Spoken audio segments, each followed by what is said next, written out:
Have you ever found yourself cranky, tired, upset the week of daylight savings? Daylight savings has lots of positive and negative effects on a lot of people throughout the world. As we understand the pros and the cons, we can better understand what parts of the world needs it and what parts of the world that doesn't need it. When living in Hawaii and living in California, I've experienced daylight savings and not having daylight savings. And in my personal experience, I have seen the the negative effects it has on people that I affiliate with, the negative people that are around me, and the positive effects that it has around me. As I go throughout my speech, I'll explain some of the pros and cons of daylight savings. I'll explain why daylight savings is a must and explain why we should get rid of daylight savings. And with that, I can I'm going to talk about how different areas in the world need it and why it should be tailored to different parts of the world to benefit the economy and to benefit a lot of other things. Some pros of daylight savings is using more daylight. As we have more daylight, we can experience more activities, more family time, more time to be productive with the light outside with the sunshine. And as we as we understand more, uh, as we experience more of the sunlight, we can exercise a lot of the things that are needed, and we can be more productive in that daylight. Another pro of daylight savings is the decrease in robberies. So from my understanding of robberies, discreetness and slyness is needed for the for the operation to succeed and to not get caught.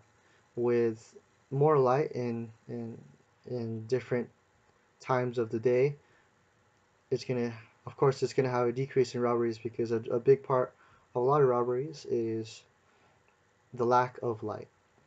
So here are some of the pros of daylight savings. Some cons of daylight savings is waking up early. One of my Some of my experiences with daylight savings with waking up early, I am not too fond of it, and personally feel the personally feel the I can personally feel that we don't need daylight savings, and my body takes about a week or so to really adjust and become at the full 100% of productivity that I give. Another misconception and another con of daylight savings is the misconception of does it really save energy. Back in the day when it was instituted, when it was established, we can see the benefits of daylight savings because a lot of the electricity that was being used was on lamps, on light, and um, nowadays with the increase of technology and we have computers, we have phones, and we have chargers for our phones, and with these many things, we use more electricity, and it debunks that misconception of daylight savings of actually saving energy. So that's definitely a con of one of the cons of daylight savings. And another con of daylight savings is that it affects health. So National Geographic explains it this way. Two studies conducted in the United States and Sweden found that heart attack risk increased by up to 25% on the Monday after we moved the clocks ahead. The same researchers found that the risk dropped by 21% when the clocks fell back. So with this study and with these statistics, health is definitely decreased with daylight savings being instituted and being exercised and being practiced. So these are some of the pros and some of the cons of daylight savings. So as we understand daylight savings and what it does to the area and what it does to benefit the people, what it does to not benefit the people, we can understand which areas of the world needs it and doesn't need it.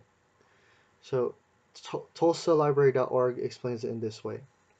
It gives the areas that do not participate in daylight savings. So first one being Arizona, Hawaii, and Puerto Rico, the U.S. Virgin Islands, and America Samoa. These areas are many in the U.S. that don't use daylight savings. So with my experience of Hawaii, they don't practice daylight savings, and the reason why they don't is explained in this way from globalvacationnetwork.com. Is they explain that for most of the United States, the availability of natural light fluctuates throughout the year. As Hawaii sits near the equator, its sunrise and sunset are consistent. Therefore, Hawaii has little need for extra light since it already gives plenty. This is one of the many examples of why daylight saving shouldn't be for the whole world, and another reason, one of the reasons of why it shouldn't be it shouldn't be diminished, it shouldn't be taken away altogether. So with the understanding of how it affects the areas, pros and cons of the area, we can understand which parts of the world needs it. I'll leave you with this question. And